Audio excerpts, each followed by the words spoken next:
खमांगणी साहब, आज आपने हमारी बेटी अधिक मास की 11 की कहानी सुनावा जा रही है।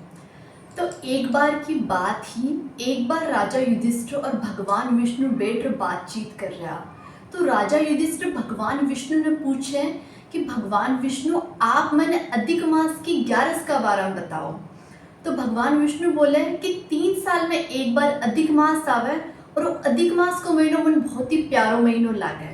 तो ये अधिक मास का महीना जो कि 11 आवे, आ 11 बहुत ही कल्याणकारी है और पवित्र है।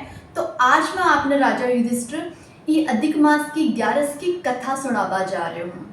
तो त्रेता युग का हमारी बहुत ही महान राज्य हो, भी राज्य के राजा को नाम हो कृत्यवीर, और भी राज्य की राजधानी ही महेशमती।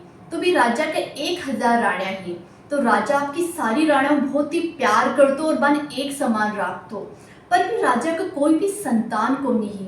तो राजा बहुत ही यज्ञ करो, बहुत ही दान पुण्य करो, पर एक ऋषि का श्राप के कारण भी के बाद में भी राजा का कोई भी संतान को नहीं। तो ये बात तो राजा बहुत ही दुखी हुई और मन में विचार करो कि हमारा अब तो राजपाट है, सब कुछ है, पर अगर हमारे संतान ही को नहीं तो ये राजपाट को काई काम। तो राजा आपका मन में विचार करो कि मैं वो राजपाट है जो को हमारा कोई समझदार और वफादार मंत्रण सौंप, और मन तो भगवान विष्णु की आराधना करनी चाहिए और मन तो वन में जा तपस्या करनी चाहिए। तो राजा आपको राजपाट मंत्रण सौंप और वन में तपस्या करवा के लिए निकलवा लाग्यो।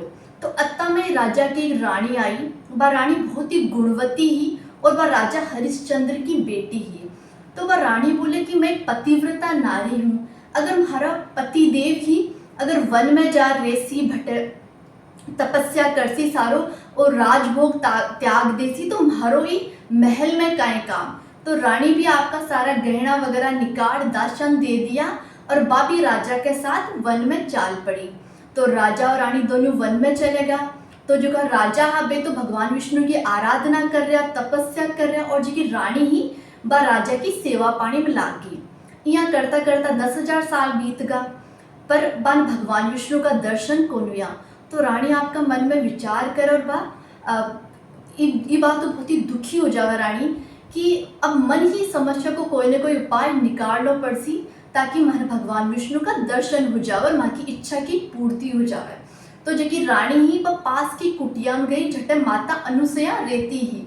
तो वह माता अनुसुईया ने आपकी पूरी बात बताई कि किया भी आपको राजपाट छोड़ वन में आया और वे संतान प्राप्ति की इच्छा ले रखा है और भगवान विष्णु की आराधना कर रहा है। तो वह माता ने बताया कि माता अब मन थे कोई उपाय बताओ कि किया मन भगवान विष्णु वहाँ पर खुश हो जावे, वहाँ पर राजी हो जावे और माने संतान की प्राप्ति हो जावे। तो जो माता अनुसुईया ही बन अधिक मास की 11 का बारे में बतावे कि तो पूरी विधि विधान अगर ते 11 को व्रत करशो तो ता पर भगवान विष्णु की मेहर जरूर हुसी।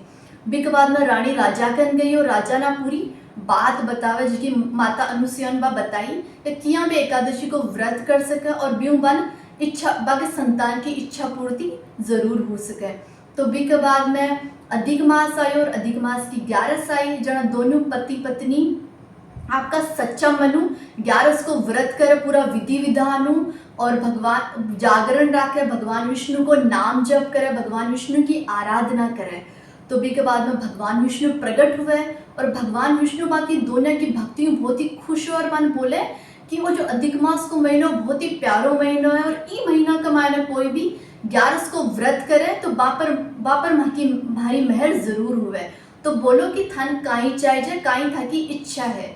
तो भी भगवान विष्णु ने आपकी पूरी व्याथा बतावे कि भाई बा का राजपाट है, सब कुछ है, पर बा का कोई संतान को नहीं। तो बन एक यहाँ की संतान चाहिए जिन्हें ना ही तो कोई देवता मार सके, ना ही कोई दानव मार सके, ना ही कोई मनुष्य मार सके और ना ही कोई जीव मार सके, और आगे जा वही चक्रवर्ती सम्राट बने।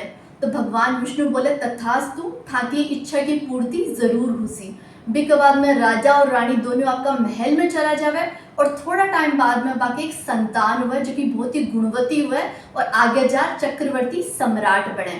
तो आही अधिक मास की एकादशी की 11 की कहानी। अगर आपने हमारी कहानी चोखी लगी तो इस चैनल ने सब्सक्राइब कर दो और वहाँ का वीडियो लाइक और शेयर जरूर कर दो।